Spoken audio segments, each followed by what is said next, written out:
Hi to my subscriber. Good evening sa inyong lahat. So, welcome again to my YouTube channels, that Jepoy Sub M.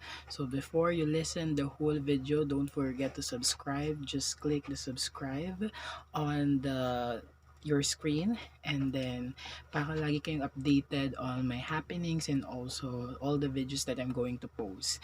And then disclaimer lang din, this video or all the videos that will be shown in my YouTube channel are more on educational, more on inspirational, and more on the funny side of mine. Okay, so para medyo may spice yung ating discussion and also yung mga video natin pinopost. Okay, so for this night, what we're going to do is a question and answer portion. So ano ba tong question and answer portion na to?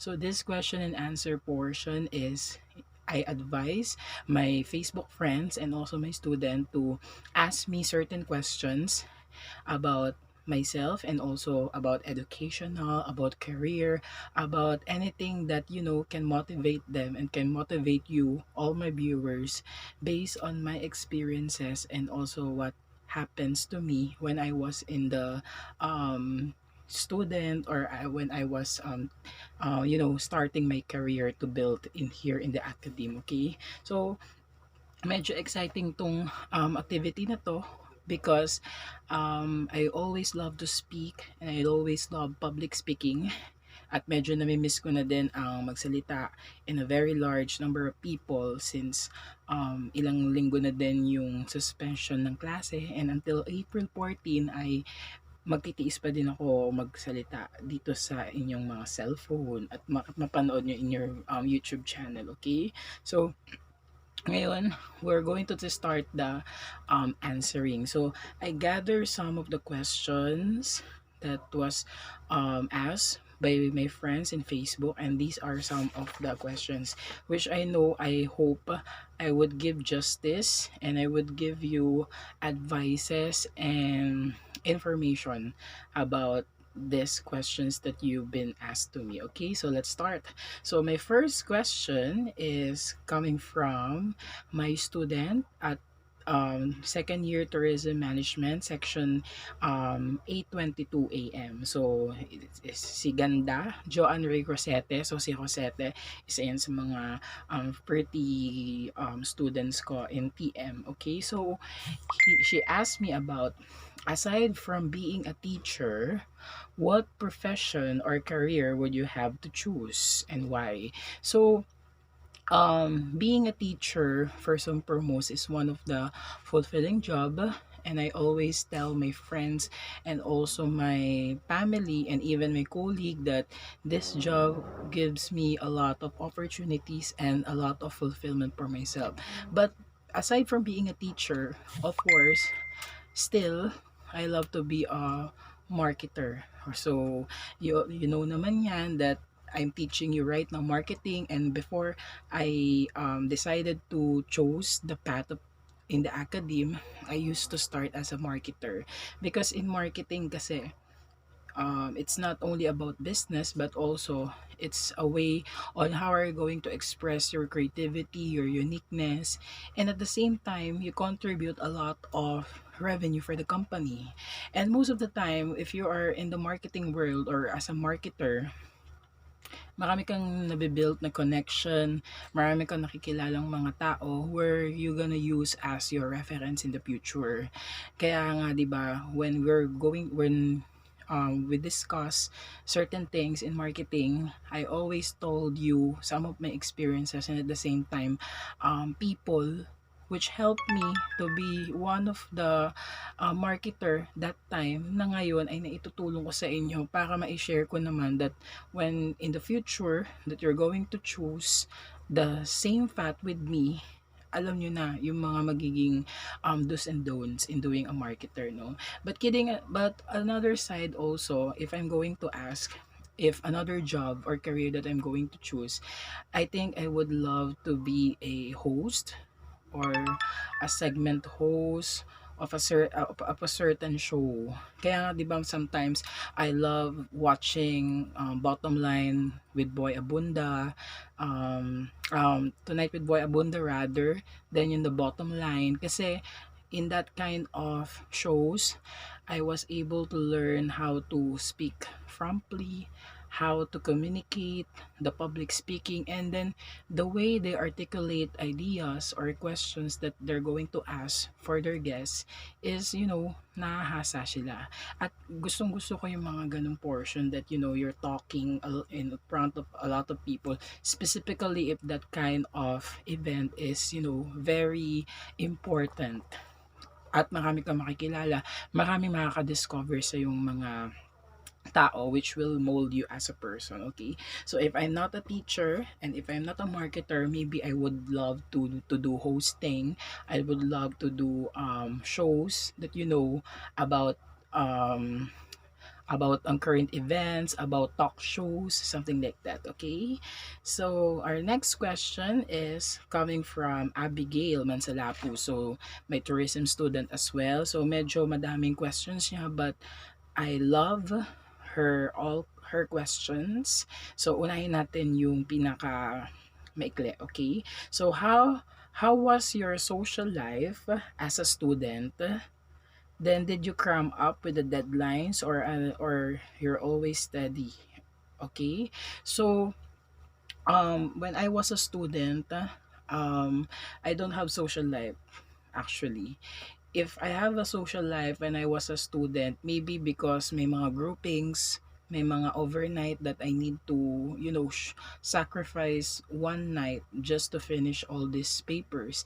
And after finishing all those papers, then, chicha chicha, movie marathon.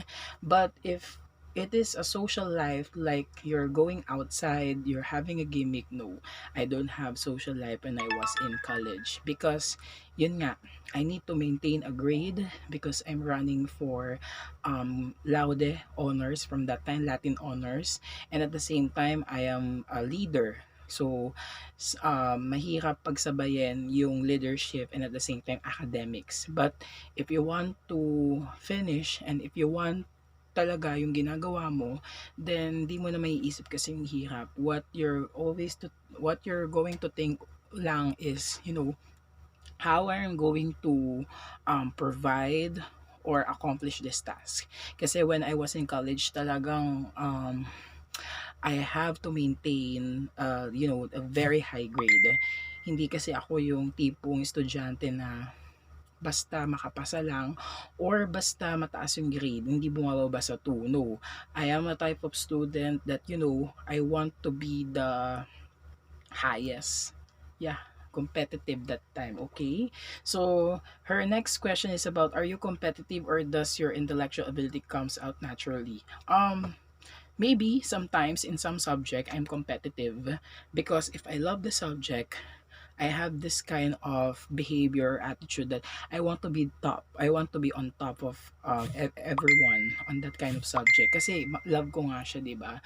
So it means kailangan ako yung bida, ako yung pinaka number one on that kind of subject. But if it is a subject that will benefit everyone and my help will be very beneficial from them, then I'm helping them. So kapag may mga discussion, kapag may mga activity, and it's about unity and it's about teamwork, then I'm not the leader, but I'm always giving the right thing to do, right information, so that everyone can able to benefit from that, okay? So hindi naman siya pagka selfish.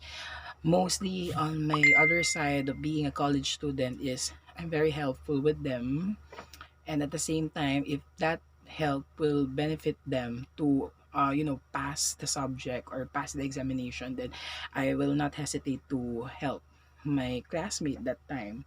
So, and then the third question is about graduating from a state university. Have you experienced discrimination or bullying from companies or those who graduated from prestigious universities? Okay, so it's a really timely and at the same time usual thing that happening in the career when you graduate, okay? So first thing muna natin yung discrimination. I think I was discriminated in a way on my physical appearance, not because of my look but on my height. Kasi when I graduate, last 2014, I look for a job in a hotel wherein I want to work in the front office department or on the back office. But one of the hotel coming from other city, so I will not the this I will not name na the hotel, is looking for a certain height requirement. So even though you are very skillful, you're academically excellent, but if you didn't meet their major requirement, which is the height for that position, then it's a no. So I look for other jobs, and then I found out hiring from To Go Group. So as mentioned, To Go Group, one of the leading logistics and distribution company in the Philippines, in which I applied as a sales administrative assistant. So, yun yung pinaka first kong job.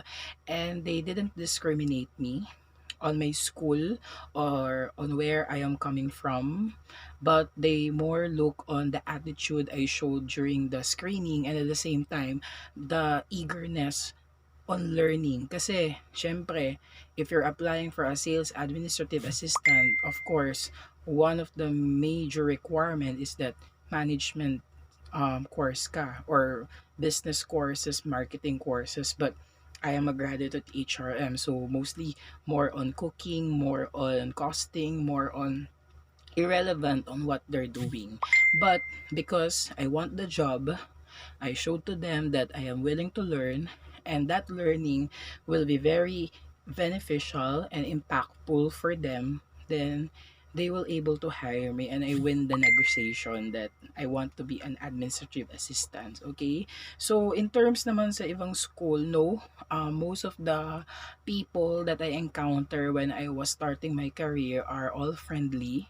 They are very helpful with me when I was starting my career, and I am asking them certain questions about how should this job will be done. Then they are not hesitant to help me. Okay, so they are very friendly, they are very accommodating, and even generosity was there. Okay, kaya hindi ako naniniwala that if you want to be hired in one of the prestigious company, school does not matter. Most of the time, I think it matters because syempre, it's a prestigious school, then this school provides this kind of educational system. So this company will look for this kind of criteria. But if you were able to show to the employer that you are also competent and you are capable to do the job and you're fit for the position, then I think there will be no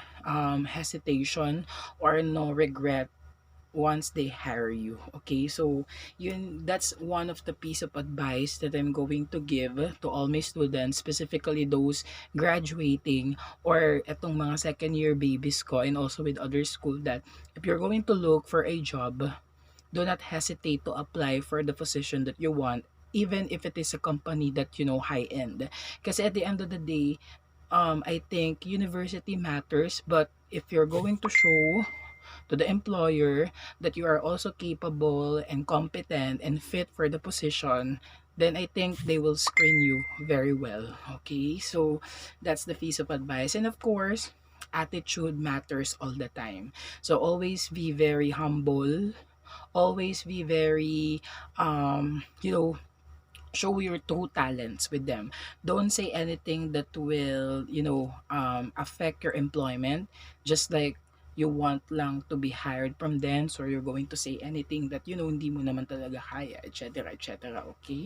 So that my answer to all the questions for me by Mansalapos. Okay? So I hope I gave you a piece of advice, especially yan running for magna cum laude yan si Mansalapos. So I think she's very interesting with that kind of question, so that they ask me that. Okay. Okay, so our next question natin. So, from Jane's Villaflor. So, ito naman yung isa ko ding magandang estudyante from evening class ng tourism, second year. So, if you could hold on one memory from your life forever, what would it be? Okay, medyo malalim siya, okay?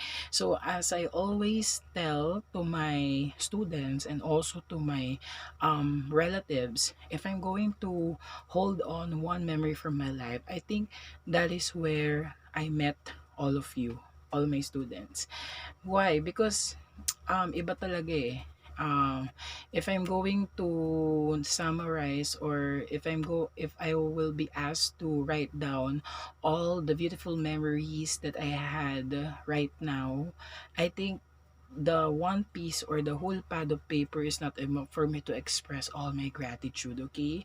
So I think one of the memory that I will treasure my whole life is when I met all my students. Dahil siguro kasi wala akong jowa. So, the love that I'm giving, that I deserve to give to that right one, ay naibibigay ko dito sa mga student ko. Which is, they are my motivation, they are my energy. Every time that I'm, teaching, I'm not treating it as a job or as a responsibility, but I'm treating my job as a way on how I'm going to change the life of these people. And I think the moment or the times or yung mga moment na we're mingling with each other, we're having an activity, we had so much fun when I'm interviewing with them. And also, I know all their stories. I think yun yung mga memories that I will treasure forever.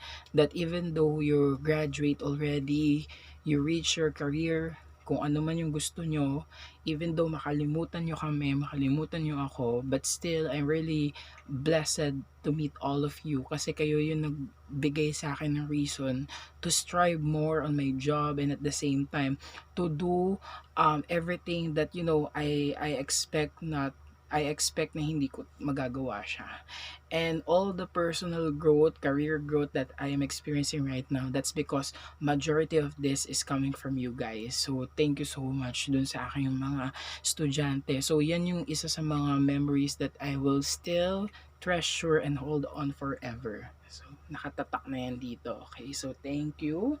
So our next question is from one of my HM student. Ito isa din to sa mga anak ko na talagang very eager to finish her study, and at the same time talagang I love her story as a daughter who's striving more to achieve her dream just for her family. Okay, so it's Matelin Benarao. Ayan, si Matelin. Okay, may second year HM student naman siya.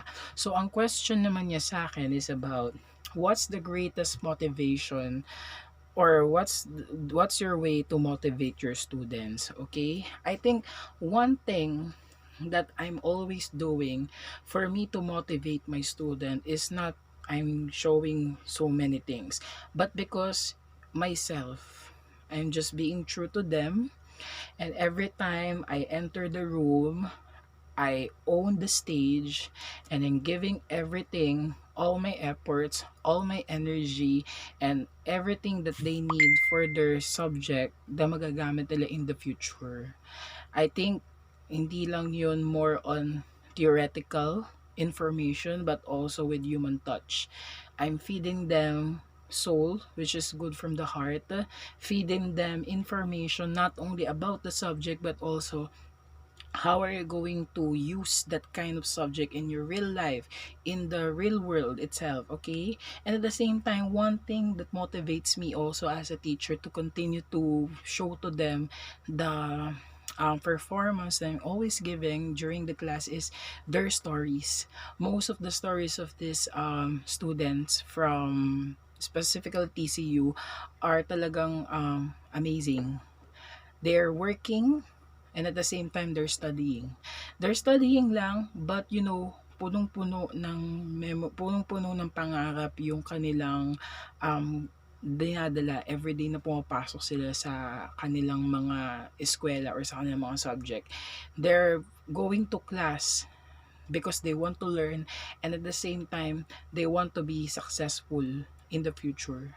At yun yung isa sa mga motivation ko in doing my job, that when I had or got their motivation, I'm using it as one of my ingredients for me to produce this kind of recipe of success that I'm going to share with them. At yun naman yung isa din sa hindi ko pinagdadamot yung information, yung experience, and at the same time yung relationship with them. Minsan kasi students hindi yan namo-motivate pumasok dahil there is no someone that motivates also them to go to school. But if you are a model, or if you are a person that you are always motivating them to go to school every day to accomplish all those tasks, I think until they reach their success, maaalala ka nila, and at the same time they will bring all these things that you showed to them, that you gave to them when they're now working in the corporate world. At yun yung isa sa mga nagpapamotivate sa akin as a teacher. Not only my student but also their stories. And at the same time, my colleagues, specifically yung mga naging teacher ko and now my co-employee already. They are also the reason why I am here right now. They are also the reason why I am this like now. That dati mahiyain, now I'm really passionate about what I'm doing. I really love what I'm doing. At higit sa lahat, I idolize them the way they mold me as a person and now as an employee right now. Okay? So our next question is about ito kay Eileen Fandino, one of my sweetest and then coolest student from HM naman to evening class. Okay? So her question is about what is the best career decision you'd ever made? Okay, paulit-ulit na lang to. Okay, so ito is I'm always telling when my talk is about career choice, when my talk is about personality development, or when my talk is about career choices. Ito yung isa sa mga ina-example ko. One of the best decision that ever made in my career is when I chose to be an academician, a teacher right now. And during that time, it's a very difficult decision. That decision is thinking of me na tama ba tong napagdesisyonan ko? Tama ba tong gagawin ko during that time? Okay?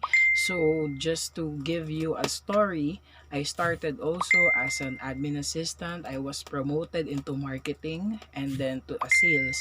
And this company provides me everything, my career.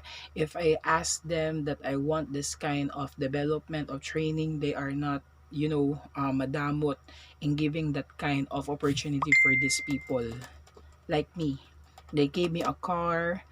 I have a big salary that time, and also the working environment is good. So if I am an employee, a regular employee, talagang very fortunate ako to have that kind of company which is to go. Kaya I'm very thankful for their generosity that until now malaking utang loob ko doon sa company na yon. But of course, dumadating tayo sa ating mga chapters in our life that we have to make a big decision, and this decision is will impact not only yourself but also the whole people from your environment or from your community. So I think this is one of the best decision I ever made, that from being a marketer or worker in the corporate world, I switched my path into being an academician. So, you know naman, when you are an academician, it will be a very different scenario already. Your benefits will change, which is alam natin yan. At talagang, you know, you need to invest everything, not only yourself but also your time, kasi being a teacher is a noble job. It's one of the job that creates many profession, at talagang I've learned when I chose this kind of decision, nakuha ko yung fulfillment that I want. Although fulfilled ako dun sa work ko dati, pero meron ka pang mas hinahanap dun sa sarili mo that, you know, it will just be answered by yourself. And when I chose to be an academician, a teacher, dun ko nahanap lahat nung hinahanap ko as a person. 'Di ba nga doon sa Maslow hierarchy of needs, if you want to reach on top, the self actualization, you want to be fulfilled, you want to be contentment doon sa mga nangyayari sa iyo. And I know for myself right now, this is my path na, dito na ako magre-retired and I'm enjoying it every day. Ito yung job na kung saan every time na papasok ako, sobrang excited ako na kahit nagtuturo yung ginagawa, hindi ka nagsasawa. Dahil iba-iba yung ginagawa nyo, iba-iba yung taong mga nakakasalamuha at higit sa lahat, mayroon kang nababagong buhay. At yun yung isa sa mga fulfillment na nagugustuhan ko din. Yun nga yung lagi nila sinasabi that let your passion be your profession. There will be no days that you're going to doubt yourself. There will be no days that tatamarin kang pumasok kasi gusto mo na pumasok dahil yun na yung gusto mong gawin sa buhay. And at the same time, one thing that I've learned in making this kind of decision is that kapag talaga pinili mo yung nandun sa puso mo, dadalhin ka nun kung saan mo gusto makating.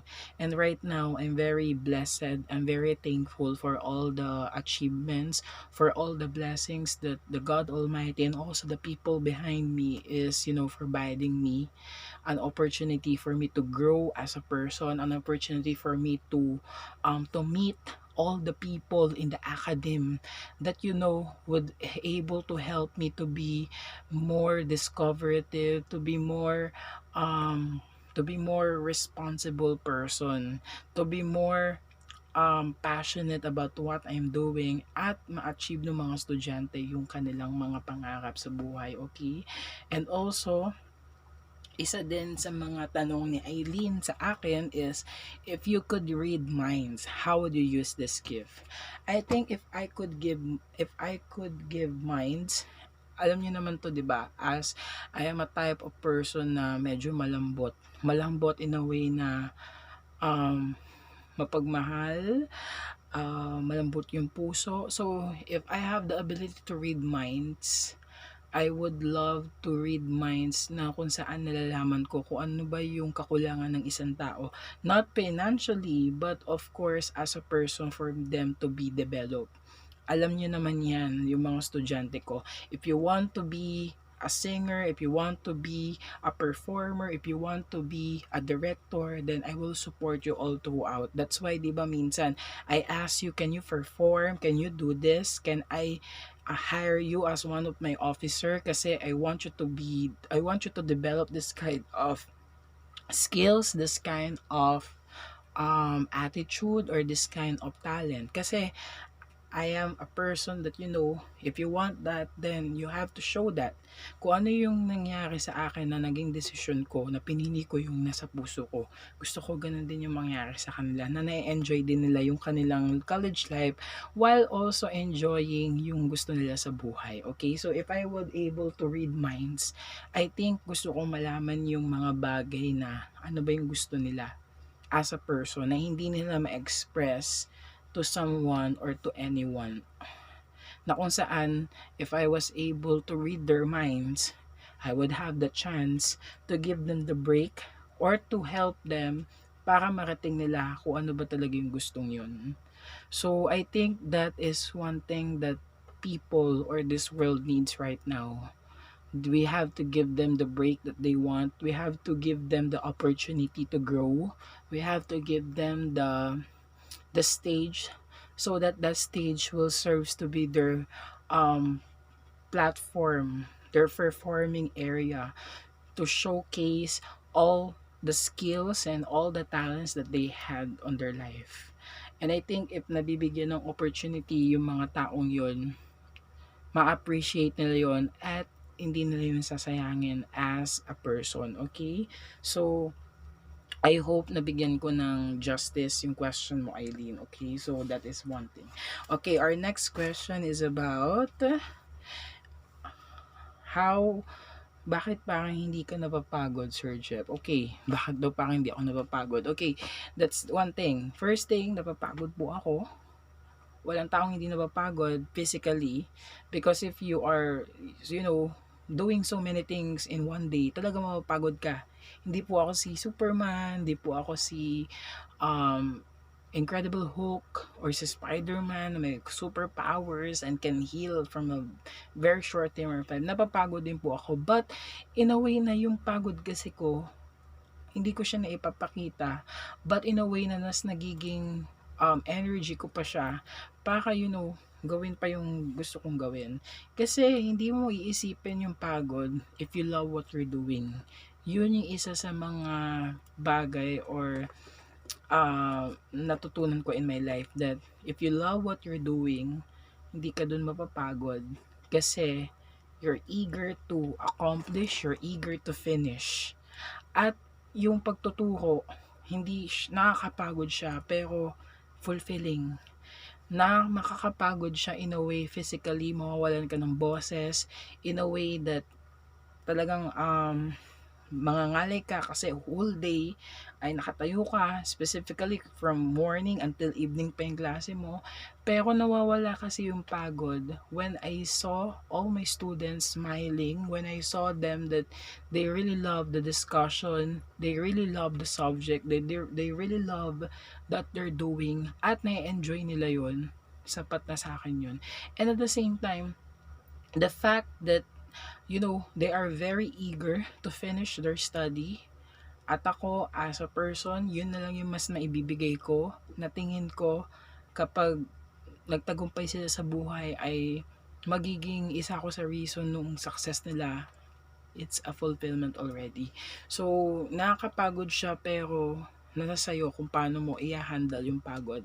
Sometimes it's very tiring, but if you think that this job will able to change everything around you, then I think hindi siya kapagod-pagod na, in short. Okay, so those are all the questions that I got from my epi friends. So wala masyadong questions yung iba. I think they are busy right now doing their online, and I hope you're safe in your houses, and I hope while you are resting, while you're enjoying the vacation, the suspension, you could also help our community, our government to contribute for the welfare of our community, na sana po ay manatili na lang tayo sa ating mga bahay, gawa ng mga bagay na makakatulong sa loob ng bahay, makatulong sa ating mga magulang, at higit sa lahat makakapag-comply sa mga requirements na hinihiling ng inyong mga guro. Okay? So, may isa palang question pahabol, Jeff Ryan Gonzalez, o di ba yung ka-hotdog natin, mga hotdog nating dyan, miyembro. What's the nutritional benefits of hotdog daw? Okay, as far as I know, or even though I'm HRM, pero in terms of nutritional benefits ng hotdog, I don't have the exact idea. Ang alam ko lang, it has protein kasi it made from meat. So makakatulong yan para magkaroon kayo ng regulating energy for your cells and also for to nourish your body. So yun. So nakakatulong ang mga hotdog. Okay? So yan lang ang aking video for this night. Hindi ako yung typical na maraming edit. So medyo boring to kasi it's more on straightforward discussion, but I want this video to be, in a very least that it can do ay makatulong for these people. Okay? So huling message, always be safe. Always think that this kind of activity or kind of situation we're facing right now is for the sake of your future. Inaalala ng ating ng gobyerno, especially ang ating pamahalaan lokal ng Taguig, na kailangan natin manatili at ginagawa lahat ng effort ng ating government so that we could able to receive the assistance that we need. So maghintay lang po tayo, hindi ganun kabilis yung mga bagay na gusto nating mangyari. May mga pinagdadaanan siya, pero rest assured that yung tiwala nyo na kapag binigay nyo sa gobyerno na magagawa, ay magagawa po talaga yan. Okay, so good night to everyone. Have a nice day. Have a good night rather, and thank you so much. Okay, salamat po.